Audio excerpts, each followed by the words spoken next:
How to fix Discord doesn't work while playing Call of Duty Warzone. 1. Quit and run Discord again. 2.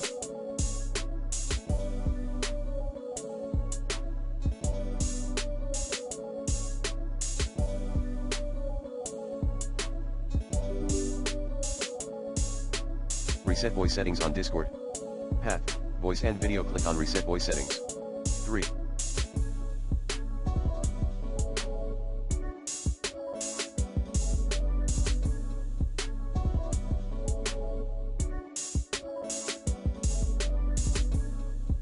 Select your headset microphone from input device in Discord.